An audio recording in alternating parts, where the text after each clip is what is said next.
ጤና ይስጥልን የኢትዮ ፎረም መፍትሄ አዘጋጆች ነን። በየሳምንቱ በዚህ ሰዓት የምናቀርበውን የመፍትሄ ማመላከቻ አጀንዳ ዛሬ ይዘን ቀርበናል። ከሁሉም በማስቀደም በቅርቡ በአርሲ ዞን በብልጽግና ነፍሰ ገዳዮች ለሞት በተዳረጉት የኦርቶዶክስ እምነት ተከታይ ወገኖቻችን ላይ በደረሰው እልቂት የተሰማንን ልቦናዊ ሐዘን ለመግለጽ እንወዳለን። አብይ አህመድ በሚመሩት ጨካኝ መንግስት ዘመን የከሰረው የኢትዮጵያውያን ሕይወት የሚከብርበት ጊዜ ይመጣ ዘንድ መላ ኢትዮጵያውያን ክንዳቸውን አስተባብረው እንዲነሱና የፈጣሪ ረድኤትም እንዳይጓደልባቸው ያለንን ልባዊ ምኞት እንገልጻለን። በዛሬው ዝግጅታችን የፕሪቶሪያውን ስምምነት ቀዶ የጣለው ብልጽግና በስንት ትግል የበረደውን ጦርነት እንደገና የሚቀሰቅስ ውሳኔ ያሳለፈበትን የፖለቲካ ቅሌትና ይህንን ለመመከት ማድረግ ያለብንን ትግል በአጭሩ የሚያመላክት ዝግጅት ይዘንላችሁ ቀርበናል። አብራችሁን ቆዩ። ጦርነት የት እንደሚጀምር ሊታወቅ ይችላል። የት እንደሚያበቃ ግን አይታወቅም ነበር። የሁለተኛው ዓለም ጦርነት ፖላንድ ሲጀምር በርሊን ላይ ይጠናቀቃል ብሎ ያሰብ አልነበረም። የአንድ ፍራንስ ፈርዲናንድ መገደል አንደኛው የዓለም ጦርነትን አዋልዶ ሚሊዮኖችን የሚቀጥፍ ውጤት ይኖረዋል ብሎ የጠበቀ አንዳችም አልነበረም። ይህ በኢትዮጵያም ሆኗል። በ2013 ዓ.ም በትግራይ ክልል የተጀመረው ጦርነት አሁን ተስፋፍቶና ሰፍቶ በኢትዮጵያም በስቶ ከኢትዮጵያም ሊሻገር እያቆበቆበ ይመስላል። ጦርነቱ እንዲቆም ከተጀመረ ማለቂያው እንደማይታወቅ የሚናገሩ ሰዎች በወቅቱ ጠላት ተደርገው ተቆጠሩ። የደቦ ጩኸት አዋከባቸው። ጦረኞችም አሸንፈው ትግራይን ወረሩ። እነሆ የኢትዮጵያውያን መከራም ከዚያን ጊዜ ወዲህ አልተቋረጠም። በሌሎች አካባቢዎች ጦርነት መስፋፋት ብቻ ሳይሆን ድህነቱም የኑሮ ውድነቱም ስደቱም የበዛው ከዚያው ጦርነት በኋላ ነው።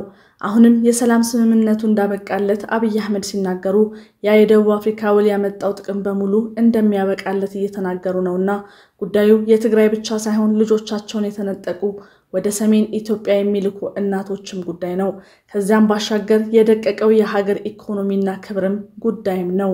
አብይ አህመድ ከሰይጣን ጋር አልደራደርም ሲሉ የነበረውን አንደበታቸውን እጥፍ አድርገው የሰላሙን ለማሰር ደቡብ አፍሪካ ድረስ እነ ሬድዋንን ሲልኩ ያቆሙት ቶክስ እንደተባለው የትግራይን ሕዝብ የሚሞትበትን ጦርነት ብቻ አልነበረም።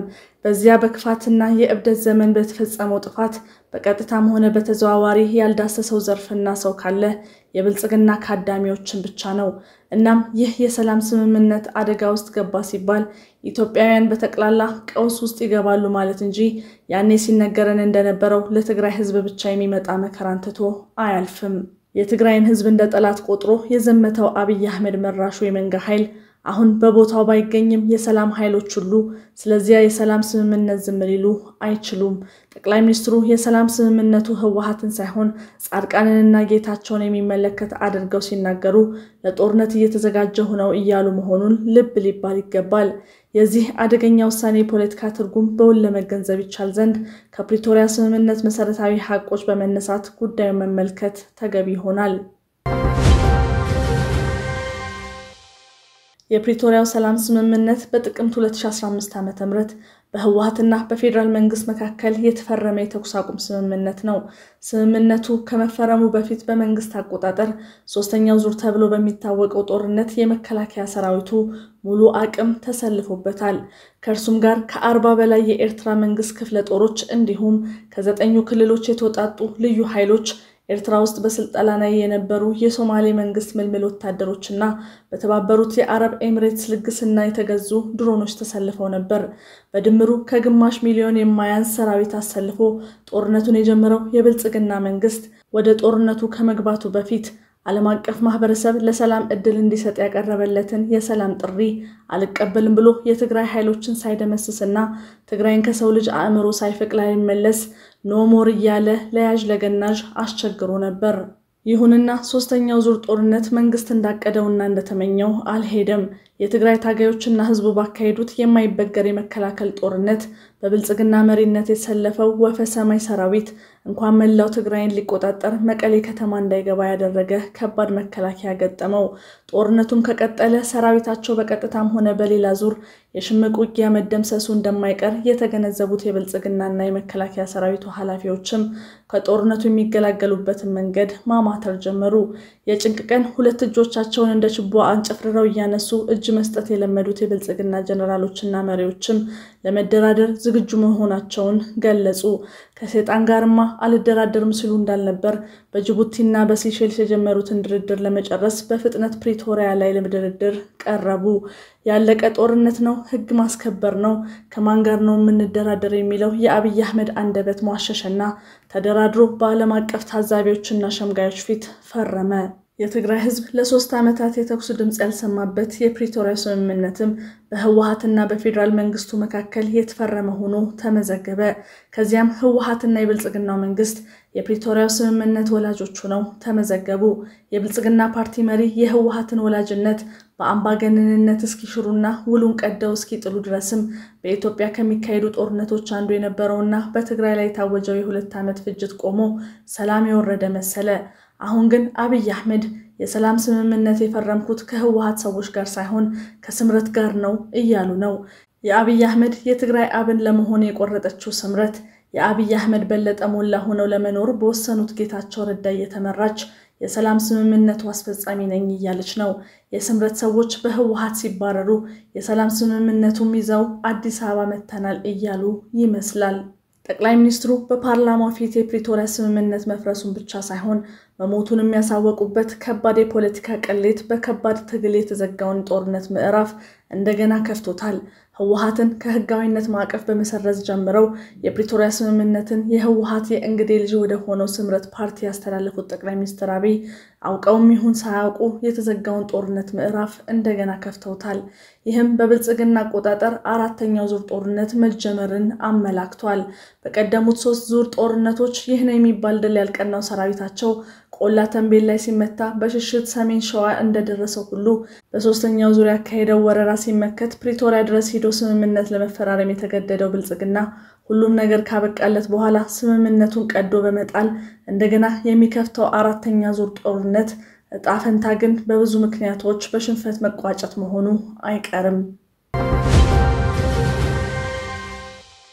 ከጠቅላይ ሚኒስትሩ የፓርላማ ንግግር በኋላ የፕሪቶሪያ ጉዳይ ያለቀ የደቀቀ ወይም የተዘጋ ምዕራፍ ሆኗል።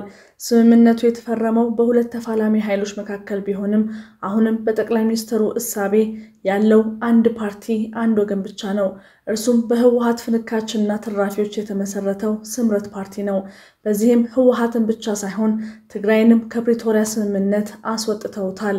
ብልጽግና የፕሪቶሪያ ስምምነት በተዘዋዋሪ መንገድ ካፈረሰው 3 ዓመታት የተቆጠረ ቢሆንም ጠቅላይ ሚኒስትሩ በፓርላማ ንግግራቸው ስምምነቱን ከህወሓት ነጥቀው ለስምረት ፓርቲ መሪዎች የሰጡበት የሰሞኑ ቅሌት በፕሪቶሪያ ስምምነት የመቃብር ሳጥን ላይ የተመታው ትልቁ ሚስማር ነው። ፕሪቶሪያ ሲቀበር ስምምነቱን ያዋለደው ሰላምም አብሮ ይቀበራልና የጠቅላይ ሚኒስትሩ የፓርላማ ንግግር ቅሌት 4ኛው ዙር ጦርነት አዋላጅ ነጋሪት ሆኗል የሚያስብለው ይሄው ነው። የጠቅላይ ሚኒስትሩ ንግግር የፕሪቶሪያ ስምምነት ካጠላበት ችግር ተላቆ ሙሉ በሙሉ ተግባራዊ መሆን ይጀምራል በሚል ተስፋ ላለፉት 3 ዓመታት በትግስት ለተጠበቁት የትግራይ ኃይሎች የተገባውን ስምምነት የሚያስፈጽም እንደማይኖር ቁርጣቸውን የነገረ ነው። በፌደራል መንግስትና በትግራይ መካከል ሰላም ያወረደው የፕሪቶሪያ ስምምነት ሲቀበር ትግራዮች ሉዓላዊ መሬታችን የሚሉትን የማስመለስና ተፈናቃዮቻቸውን ወደ ቀያቸው ከነሙሉ ክብራቸውና የደህንነት ዋስትናቸው የመመለስን ጉዳይ በራሳቸው ትግልና ጥረት ብቻ የማሳካት ግዴታ ጭኖባቸዋል። በማዕከላዊ መንግስትና በስምረት ፓርቲ መሪዎች የሚፈጸም ስምምነት እንደማይኖር ተገንዝበው ፍትሃዊ የሚሉትን ጥያቄያቸውን በራሳቸው ትግል ብቻ ለማሳካት እንዲንቀሳቀሱ የሚያስገድዳቸው ሁኔታ ላይም ጥሏቸዋል። በዚህ ላይ መንግስት ነጋጠባ ከሚያሰማው ዛቻ አልፎ ከቅርብ ጊዜ ወዲህ ሰራዊቱን ወደ ትግራይ ድንበር በማስጠጋት ላይ ነው።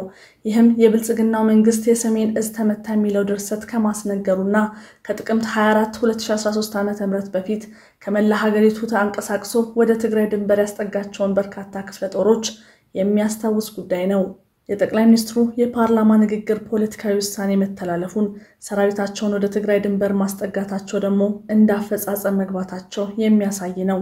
ይህን ተከትሎ የትግራይ ወታደራዊ መሪዎች እንደበፊቱ ሳይዘጋጁ እንደማይያዙ እየገለጹ የታወጀባቸውን ጦርነት ለመመከት ቁርጠኝነታቸውን ሲገልጹ መሰማቱም በብልጽግናው መሪ የፖለቲካ ውሳኔ በተሻረው የፕሪቶሪያ ስምምነት የበረደውን ጦርነት በብልጽግና መሪዎች እብደት እንደገና እንዲጀመር እየተሰራ መሆኑን በማረጋገጥ ይመስላል። ስለዚህም መላ ኢትዮጵያውያን የፕሪቶሪያን ስምምነት በቀበረው የጠቅላይ ሚኒስትር አብይ እብሪት እንደገና የከፈተው የትግራይ ጦርነት ከተቻለ ካለብዙ ጉዳት እንዲቆም ይህ ካልተቻለም በብልጽግና ፈጣን ውድቀት በአጭር ጊዜ እንዲቋጭ ምን ማድረግ እንደሚገባን ሐሳብ ለማዋጣት ፈልገናል። ብልጽግናና ጦርነት የማይነጣጠሉ ጓደኛሞች ናቸው። ብልጽግና ስልጣን ላይ እስካለ ድረስ የሚቆም ጦርነት የለም። ትናንት የለኩሱት ጦርነት ሳይበርድ አዲስ ጦርነት መክፈት ልማዳቸው ነው። ጭር ሲል የማይወዱት ጠቅላይ ሚኒስትሩና ተላላኪያቸው ከኤርትራ ጋር ለመዋጋት ግማሽ መንገድ ተጉዘናል ሲሉን የሰነበቱት የብልጽግና መሪዎች አሁን ደግሞ በስንት ልመናና ጸሎት የበረደውን ጄኖሳይዳዊ ጦርነት እንደገና እንቀሰቅሳለን ብለው ተነስተዋል። ይህም ብልጽግና ስልጣን ላይ እስካለ ድረስ በምድረ ኢትዮጵያ እንኳን ዘላቂ ጊዜያዊ ሰላምም እንዲሰፍን የማይፈልግ መሆኑን የሚያሳይ ነው። በመሆኑም በሀገራችን ዘላቂ ሰላም እንዲሰፍን ከተፈለገ የብልጽግና መንግስት መወገድ አለበት። ብልጽግና አዲስ ጦርነት ጀመረም አልጀመረም በስልጣን ላይ መቆየት የለበትም። ይህ ጦረኛና ለሰው ልጅ ደህንነት ፈጽሞ ደንታቢስ የሆነ መንግስት እስካለ ድረስ ጦርነት እስከቀጠለ ድረስ ደግሞ ሀገራችንና የሁሉም ህዝብ ጉዳት ተባብሶ መቀጠሉ የማይቀር በመሆኑ ብቸኛና ወሳኙ መፍትሄ የአብይ አህመድንና የብልጽግናን ስልጣን ዘመን ማሳጠር ነው። ደጋግመን ለማሳሰብ እንደሞከርነው እኛ ኢትዮጵያውያን ጦርነት ይበቃናል። በስንት ትግል የበረደውና በትግራይ ህዝብ ላይ የተካሄደው ጄኖሳይዳዊ ጦርነትም እንደገና መከፈት የለበትም። የብልጽግና ፓርቲ መሪ የፕሪቶሪያን ስምምነት ቀደው ከጣሉት በኋላ ጦርነቱ እንደማይቀርላቸው አውቀው ለማንኛውም ኩነት መዘጋጀታቸው የማይቀር ሆኗል። በእርግጥም ብልጽግና የበረደውን ጦርነት እንደገና ቆስቁሶታልና በመረጠው መንገድ አጸፋ ከመመለስ በስተቀር ሌላው እድል ሁሉ የተዘጋ መስሏል። ስለሆነም የትግራይ ህዝብና ልጆቹ የብልጽግና መንግስት የፕሪቶሪያ ስምምነት በማፍረስ ያወጀውን አዲስ ጦርነት ከመመከት ውጪ ሌላ እድል የላቸውም። ይህም የትግራይ ፖለቲካና ወታደራዊ መሪዎች ተገደው የሚገቡበት ጦርነት ጥቂት መሰረታዊ ነገሮችን ከግምት ማስገባት ይገባቸዋል። በዚህ ረገድ አንዱ መሰረታዊ ጉዳይ የትግራይ ህዝብ ብልጽግና ውል ባለው ቁጥር በሚከፍተውና በሚዘጋው የጦርነት አውድ ውስጥ መኖር የማይገባው መሆኑ ነው። ብልጽግና ሲነሽጠው ጦር እየሰበቀ አቅም ሲያጣው ደግሞ በሰላም ስምምነት ተጠልሎ የህዝብን ህይወት እያመሰቃቀለ የሚኖርበት ሌላ እድል ሊሰጠው አይገባም። ይህን ጨካኝ መንግስት ድባቅ መጥቶ መገላገል እየተቻለ እንደ ሜርኩሪ በሙቀትና በብርድ በሚያዋዥቀው የአብይ አህመድ ስሜት በሚከፈት ጦርነት እየተሰቃየ ከመኖር ይልቅ ጄኖሳይደሩ የአብይ አህመድ መንግስት ከምድረ ኢትዮጵያ ጠራርጎ እንዲወገድ በቁርጠኝነት መነሳት ተገቢ ይሆናል።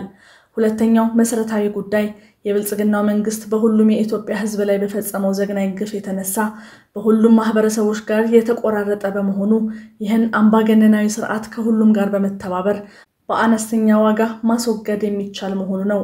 ዛሬ ትናንት አይደለም። ብልጽግና ከሁሉም ተነጥሎ ብቻውን የቆመ በጣም ደካማ መንግስት ሆኗል።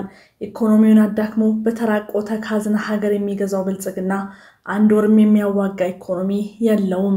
በአንድ ሰው ፈላጭ ቆራጭነት የሚዘወረው መንግስታዊው ተቋም እርስ በራሱ የማይተዋወቅ እስኪመስል ድረስ በተቃርኖች የተሞላ ሆኗል። በአብዛኞቹ ክልሎች በመፈራረስ ላይ ካለው የመከላከያ ሰራዊት ጥበቃ ውጪ እንኳን ገጠር በዋና ከተሞችን መንቀሳቀስ የማይቻል ነው። በዚህ የተነሳ አገዛዙ በስልጣን ላይ የሚቀጥለው ተባብሮ የሚገፋውና የሚያስወግደው በማጣቱ ብቻና ብቻ ነው። ስለዚህም የፕሪቶሪያን ስምምነት ቀዶ የጣለውና የበረደውን ጦርነት እንደገና ነዳጅ የጨመረበት የአብይ አህመድ መንግስት እድሜ እንዲያጥር ከሁሉም ህዝቦች ጋር መተባበር ያስፈልጋል።